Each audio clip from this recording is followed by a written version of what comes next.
Hello দর্শক, অনেকেই জানতে চাইতেছেন দুনিয়া টাকার গোলাম এপিসোড 9 আজকে কেন রিলিজ হইল না। দর্শক, আপনারা দেখতে পাইতেছেন দুনিয়া টাকার গোলাম ওয়েব সিরিজটার এডিটিংয়ের কাজ এখনও চলতেছে।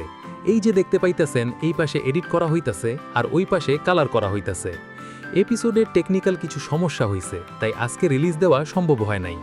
আমরা চাইতাছি আপনাদের সামনে একটা ভালো মানের এপিসোড নিয়ে আসতে, এই কারণেই একটু সময় লাগতাছে।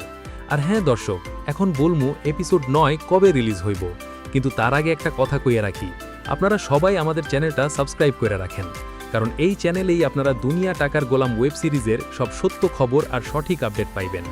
আমরা ভালো করে এই কাজ করার চেষ্টা করি, তাই সবার আগে সঠিক তথ্য আপনাদের কাছে পৌঁছায়া দেওয়ার চেষ্টা করি। তো দর্শক, দুনিয়া টাকার গোলাম এপিসোড 9 আসতেছে 22 তারিখ দুপুর ঠিক 12টায়, তাই সবাই ওই সময়ের জন্য অপেক্ষা করেন। আরেকটা সুখবর হলো, এর পরের পর্ব মানে এপিসোড 10 আসবো আগামী বৃহস্পতিবার। তাই এখন থেকে সব আপডেট, রিলিজের খবর আর নতুন তথ্য পাইতে চাইলে অবশ্যই চ্যানেলটা সাবস্ক্রাইব করে রাখেন আর বেল বাটনটা অন করে রাখেন, যাতে কোনো খবর মিস না করেন। আজকে এই পর্যন্তই দর্শক, সবাই ভালো থাকেন, সুস্থ থাকেন।